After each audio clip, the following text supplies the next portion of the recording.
What's going on, Guardians? Briar Rabbit here. Welcome to Shard It or Keep It, the series where I make an argument both for and against dismantling an item, and you make the decision. This week, the exotic sniper rifle Patience and Time is on the chopping block. But first, let's take a look at last week's weapon, Plan C. The Plan C is an exotic arc burn fusion rifle. Perks include hip fire, which gives bonus accuracy when firing from the hip, a choice between accelerated coils to reduce charge time, hammer forge to increase range and accuracy, and perfect balance to increase stability. And finally, the exotic perk Plan C. Charge and equip times are very short after a weapon swap. Arguments for dismantling this weapon include, it's a fusion rifle. Back in February, Bungie nerfed these pretty hard and introduced the long-range shotguns that we have today. In PvP, shotguns are just easier to use because they don't require the charge time of fusion rifles but do offer much of the range. In PvE, fast-firing shotguns like Dry Rot or the Fourth Horseman just lay down more damage faster than a fusion rifle. You can use them to rapidly put down multiple weaker foes or to take down a major super fast. Fusion rifles require a charge time between each shot, and currently, they're just not as effective. In the meta of Destiny, as it currently sits, all fusion rifles, even the Plan C, are pretty niche. However, as far as fusion rifles go, this is my favorite. The reason for this is PvP. The perks on the Plan C allow it to charge and fire pretty fast, especially right after equipping it, and the range can reach out and one-shot a marauding Fellwinter's user just before he's within range of his gun. With practice, the Plan C can be a very fun gun to use in PvP and infuriating to your opponents. And shotguns will be getting a nerf in Update 2.0. This could allow fusion rifles to regain some of their utility in PvP and in PvE.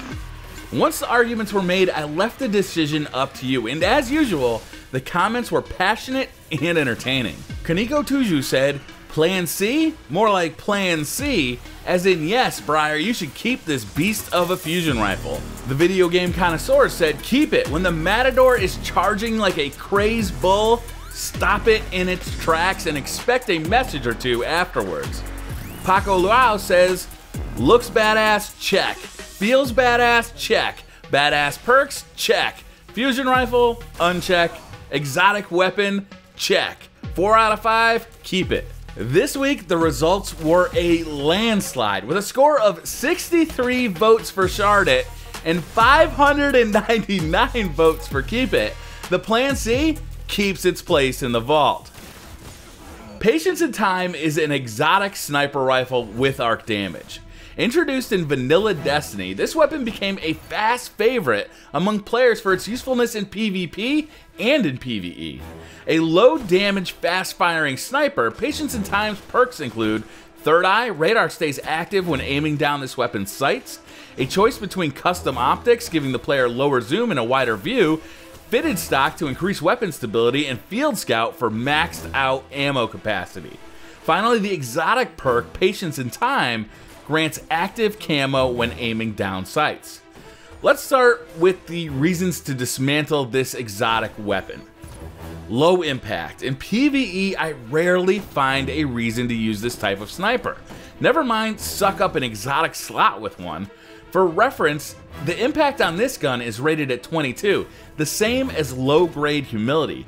That's a bit higher than Praetor's Revenge, which has an impact rating of 16, and lower than something like Her Benevolence, which has an impact rating of 31, and way lower than the 37 impact rating of my Aphrodite Spear. In PvE, this means I am doing less damage with each shot than with many other weapons that are available.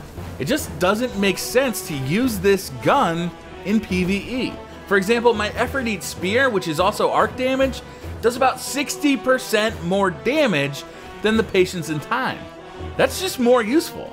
This weapon does have Field Scout, a perk that is no longer available on sniper rifles, which should up its utility in PvE.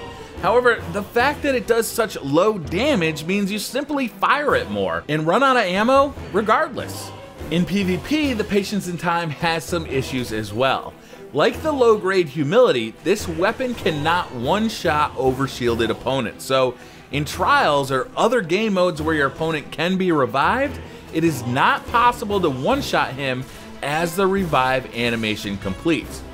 Also, the default scope has a fairly high zoom. Those of us who prefer shorter range scopes like the Ambush are not going to like it. It can be swapped out by choosing custom optics, but that takes away your ability to use Field Scout. And that's a real bummer.